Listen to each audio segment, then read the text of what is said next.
तो hello friends, क्या हाल चाल। मैं सत्यम शुक्ला आपके अपने YouTube channel target board for you पे आप सभी का हार्दिक स्वागत करता हूँ। कैसे हैं आप लोग? स्वस्थ होंगे, मस्त होंगे। उम्मीद करता हूँ कि पढ़ाई में व्यस्त होंगे। आज पे टारगेट बोर्ड फॉर यू पर बोर्ड को टारगेट करके एक टॉपिक उठाई गई जिसका नाम विद्युत क्षेत्र। क्या है विद्युत क्षेत्र? किसे कहते हैं विद्युत क्षेत्र? कैसे उत्पन्न होता है? कैसे पता चले कि यहाँ विद्युत क्षेत्र है कि नहीं? इन सारे टॉपिकों पर हम अच्छे से बात करेंगे। डिफिनेशन देखेंगे क्या है विद्युत क्षेत्र। किसी आवेश के चारों तरफ का क्षेत्र विद्युत क्षेत्र कहलाता है। सर जी गलत बता रहे हैं? गलत नहीं है भाई। मान लीजिए अगर कोई आवेश यहां रखा है, यहां मान लीजिए आपने कोई आवेश रखा प्लस क्यू, तो पक्का है कि इस आवेश के चारों तरफ एक क्षेत्र उत्पन्न होता है। उसे क्या कहते हैं? विद्युत क्षेत्र। एक एरिया रिक्वायर्ड हो जाती है जो क्या है? विद्युत क्षेत्र है। अब विद्युत क्षेत्र का पता हम कैसे लगाएं कि भैया प्लस क्यू आवेश के कारण विद्युत क्षेत्र उत्पन्न हुआ है कि नहीं? क्या करते हैं हम? प्लस क्यू नॉट से यह पता लगाते हैं कि प्लस क्यू आवेश के कारण विद्युत क्षेत्र उत्पन्न हुआ है या नहीं।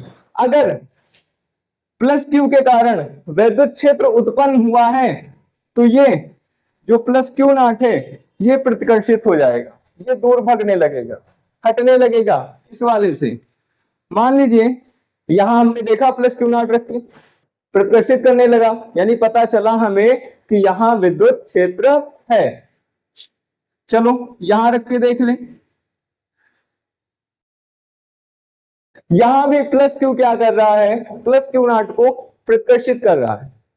ठीक है, अच्छा चलो भाई यहां रख के देख लें हम प्लस क्यू नॉट को। यहां भी हमें दिख रहा है कि प्लस क्यू नॉट को प्रतिकर्षित कर रहा है। चलो यहां रख के देख लें। यहां भी हमें साफ साफ दिख रहा है कि जो प्लस क्यू है ये प्लस क्यू नॉट को प्रतिकर्षित कर रहा है। प्रतिकर्षित क्यों कर रहा है? क्योंकि दो समान आवेश, हमने जब आवेश पढ़ाया आपको तो बताया कि दो समान आवेश एक दूसरे को प्रतिकर्षित करेंगे, यानी धकेलेंगे। कोई दिक्कत? अच्छा, अगर हम माइनस क्यू आवेश के कारण देखें क्या विद्युत क्षेत्र उत्पन्न होगा? चलो भाई माइनस क्यू के कारण देखते हैं।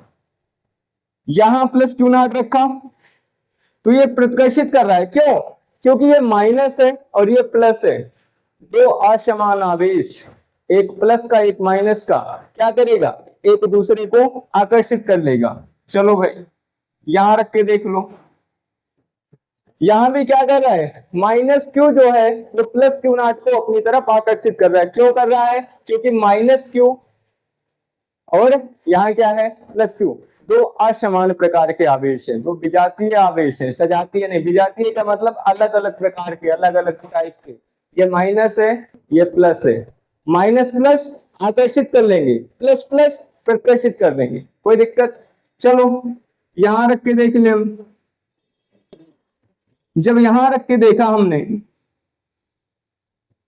तो यहां भी minus Q plus Q not को अपनी तरफ आकर्षित कर रहा है। यहां रख के देखा भाई हमने तो यहां भी minus Q plus Q not को अपनी तरफ आकर्षित कर रहा है।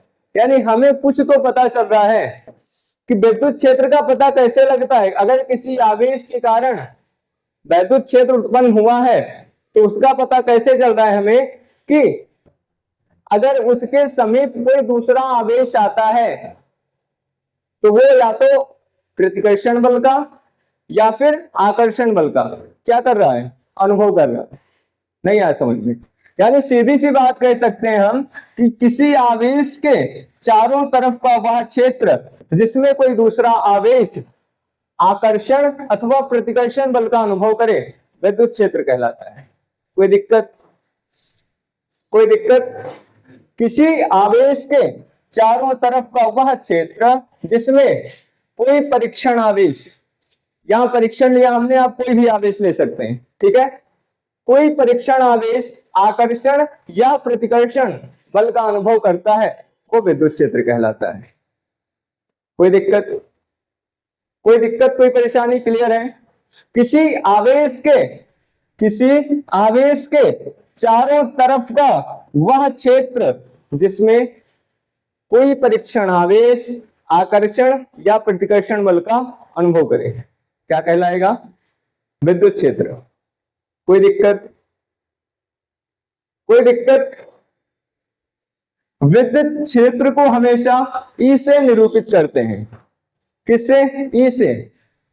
कहीं कहीं तो वेक्टर ई भी लिखा रहता है। वेक्टर ई का मतलब कि विद्युत क्षेत्र एक प्रकार की सदिश राशि है। कैसी राशि है? सदिश राशि। और सदिश राशियों पर वेक्टर लगाया जाता है।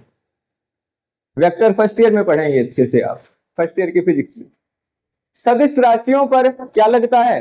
वेक्टर लगता है। फोन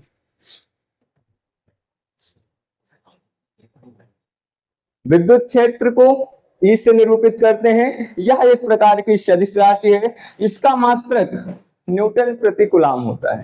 क्या होता है भाई? न्यूटन प्रति कूलाम होता है। कोई दिक्कत, कोई परेशानी? सूत्र याद रखेंगे विद्युत क्षेत्र का क्या है? Vector E upon vector E equal to vector F upon Q naught, या फिर आपके जो हाई स्कूल के बुक में दिया है वो E equal to F upon Q naught दिया है। एफ क्या है? एफ फोर्स है। क्या है भाई? एफ फोर्स है।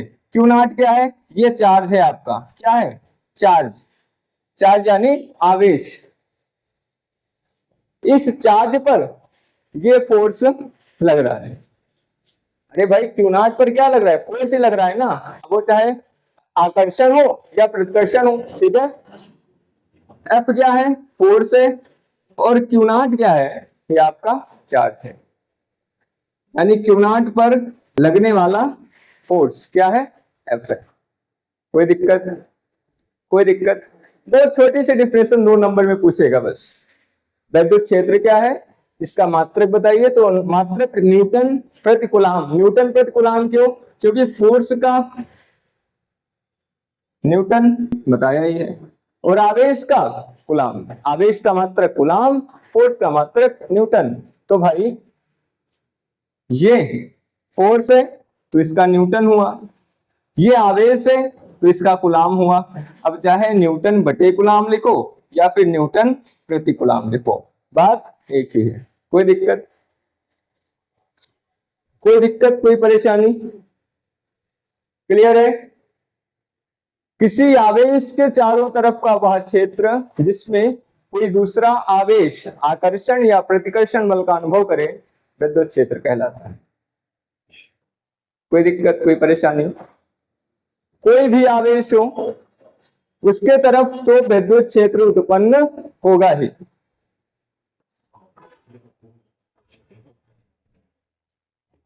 कोई दिक्कत, कोई परेशानी? यहां तक बहुत छोटी सी टॉपिक थी ये, बहुत छोटा सा सेशन रहेगा ये, केवल विद्युत क्षेत्र के लिए। अगली क्लास में पढ़ेंगे हम ओम का नियम, जो कि बेहद इंपॉर्टेंट है। वो हाई स्कूल में कम से कम 2 या 3 न्यूमेरिकल पूछते हैं ओम के नियम से, कम से कम 2 या 3 न्यूमेरिकल। कभी कभी तो कहता है भैया ओम का नियम भी लिखो, है ना, कभी कभी तो कह देता है सत्यापन भी करो। तो ओम का नियम बड़े अच्छे से पढ़ेंगे हम। आज के लिए इतना ही, मिलेंगे नेक्स्ट क्लास में। थैंक्स फॉर वॉचिंग, धन्यवाद।